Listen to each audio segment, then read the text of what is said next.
bagi Anda seorang kiai, bagi Anda yang disebutkan ustadz, daripada Anda berkomentar di YouTube, berkomentar di media sosial, datang Anda ke rumah ana, kita berdiskusi dalil dengan dalil. In kana indaka dalilun yadullu ala sihhati da'wakum fa ana usallim wa ila fala. Jika kamu punya dalil yang sah sesuai dengan dakwaanmu, maka demi Allah aku akan taslim. Tapi jika kamu yang kalah dalil, maka wajib kamu taslim. Dan saya siap tunggu. Jangan membuat kisruh sampai umat terpecah belah. Jika mencari kebenaran, ayo, sudah tempat sudah disiapkan di Banten, datang apa kabur? Datang apa kabur? Di Rabito datang apa kabur? Sekarang udah nangtang UAS, nangtang Buya Yahya, sebentar lagi di video nangtang saya. Mudah-mudahan segera ada videonya nangtang saya. Amin. Doakan mudah-mudahan segera videonya ada nangtang kepada saya. Amin ya robbal alamin. Salah satu contoh Al-Fakir waktu masih memimpin Imam FPI Provinsi Banten, ada suatu peristiwa pada tanggal 26 Februari tahun 2011 terjadi bentrok antara umat Islam dengan Ahmadiyah di Cikesik, sehingga dari hikmah kejadian itu pada saat Al-Fakir diamanahkan oleh imam besar untuk memimpin FPI Banten, dibentuklah dalam jangka 2 tahun 7 bulan di 8 kabupaten dan kota, 155 kecamatan seprovinsi Banten, dan sampai ke tingkat desa 1551 desa dan kelurahan. Tujuannya apa? FPI bukan partai politik, FPI bukan underbow partai politik. Tujuannya supaya ada pengajian-pengajian di tingkat desa. Manakala ada aliran-aliran sesat di tingkat RT RW sekalipun, maka terdeteksi oleh kita. Dan alhamdulillah yang pada saat itu dahsyat aliran sesat Ahmadiyah, hingga sekarang di Banten dan di Indonesia tidak ada. Ada sih ada, tapi tidak berkembang. Itulah salah satu kenapa kita akan membentuk lagi FPI di seluruh Indonesia, bukan untuk masalah kepentingan dunia, khususnya kita dibentuk untuk kepentingan berjalannya dakwah amar ma'ruf nahi munkar dan jihad fisabilillah. Sehingga pada tahun 2016 alhamdulillah semua kabupaten kota di Provinsi Banten pada saat itu sudah terbentuk dan tingkat desa, kecuali ada 2 kecamatan. 1 kecamatan Gunung Kaler Kabupaten Tangerang, 2 kecamatan Kresek Kabupaten Tangerang. 2 kecamatan Tangerang waktu itu Kabupaten Tangerang terdiri dari 29 kecamatan, kurang lebih 18 atau 24 kelurahan, 280 sekian desa. Yang belum tingkat desa terbentuk hanya di Kecamatan Kresek dan Kecamatan Gunung Kaler. Ingat tujuan tadi bahwa membentuk efek ke tingkat desa, ada peredaran minuman keras, peredaran ganja, maksiat, apalagi aliran terdeteksi oleh anggota kita yang punya giro sehingga ditangani. Itu tujuannya. Tapi ada salah satu oknum pengurus di Kecamatan Kresek pada tahun 2016 dengan luar biasanya Kabupaten Tangerang yang pada saat itu juara tingkat nasional pada saat di Munas di Bekasi dan waktu Munas di Megamendung. Pada tahun 2016 ada pengurus Dewan Pimpinan Cabang Kecamatan Kresek diantar dengan Ketua DPW Kabupaten Tangerang Habib Hasan, begitu pula dengan pengurusnya Habib Muhammad, datang ke rumah Al-Fakir. Ini sekaligus mengklarifikasi info-info yang beredar. Sekelumit saja, datang ke rumah Al-Fakir, minta diizinkan untuk nyalon bupati di Kabupaten Tangerang. Nyalon bupati di Kabupaten Tangerang. Kenapa? Karena memang suara FPI di Kabupaten Tangerang ini bukan hanya sudah tingkat desa, sampai tingkat posko. Karena Al-Fakir selalu melihat seorang pemimpin itu harus tahu peta.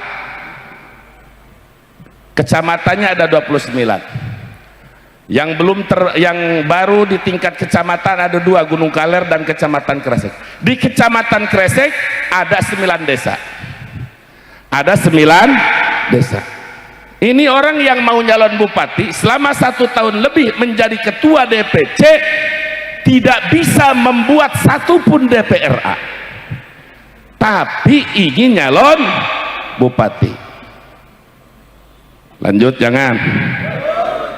Ini babnya bab begal nasab, kesananya nih panjang. Ini kan baru kali ini saya buka, karena ini sangat luar biasa. Akhirnya karena di FPI itu adalah bukan tempat untuk mencari uang, dan FPI tidak biasa menyampaikan proposal kepada DPRD, kepala dinas, bupati. Biasa mau bikin pondok mandiri masing-masing, kecuali umat yang peduli tidak membuat proposal kepada instansi-instansi pemerintah atau yang mengikat. Jadi kalau cari duit, cari proposal di FPI salah tempat. Datanglah, diantar dengan Habib Hasan, ditantar dengan Habib Abdurrahman, almarhum Habib Muhammad, Syekh Daburan, dan lain-lain. Maka kata Al-Fakir, memang suara kita bagus, bahkan calon bupatinya saja pengen ketemu Al-Fakir. Namun Al-Fakir dalam urusan politik ini biasanya hati-hati. Akhirnya Al-Fakir mensyaratkan, insya Allah dari jalur independen didukung, tapi dengan catatan buktikan 1 bulan ini Anda mampu membuat DPRA 1 saja di tingkat desa kamu. Apalagi dalam jangka 2 bulan 9 desa di Kecamatan Kresek. Singkat cerita, sepakat dulu, pulang. Dalam jangka 3 bulan tidak mampu membentuk 1 DPRA pun. Melihat dari akhlak-akhlak yang kebiasaannya, oh ini mau memanfaatkan FPI, sehingga Al-Fakir perintahkan kepada Habib Hasan, jangan sampai ormas FPI dimanfaatkan oleh kepentingan orang. Betul?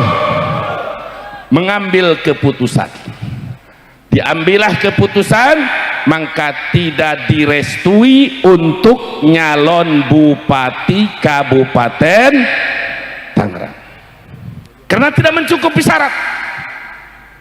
Tidak mencukupi syarat, artinya jangan ngurus 1 kabupaten, 1 desa aja nggak bisa bikin DPR. Dari situlah mulai, singkat cerita, terjadilah Pilbub Tangerang. Setelah Pilbub Tangerang terjadi 2019,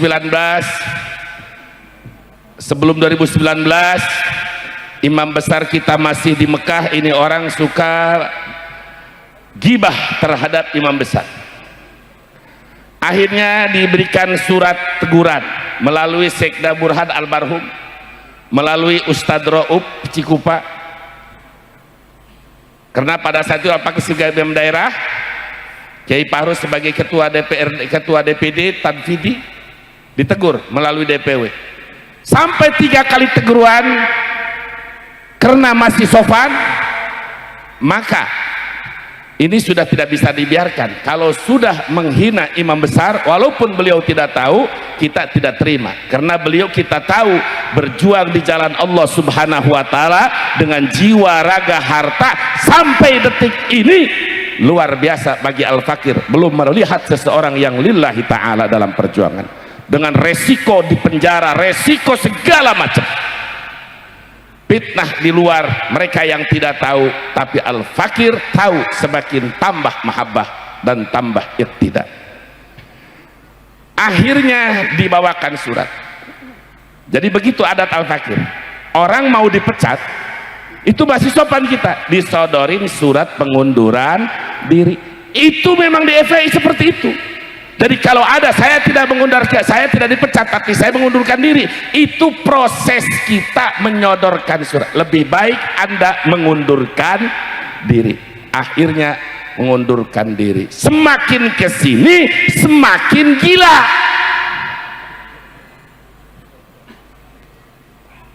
Pertama saya doakan mudah-mudahan Allah segera kasih taufik hidayah. Segudang dalil, fa'amad dalul mudillul mutakabbirul anid fa idza atatu dalail wal barahid takabbaru 'anil haqq wa ajaba bi nafsihi wa ra'yihi bal qala wa in aftal muftun wa in aftal muftun wa in aftal muftun wal iyadu billah. Kalau orang sudah sesat, menyesatkan, takabur, sombong, keras kepala, jika didatangkan dalil minta dalil, dikasih dalil minta debat disiapkan, bukannya taslim malah tambah sombong, tambah nangkang kesana kemari. Betul?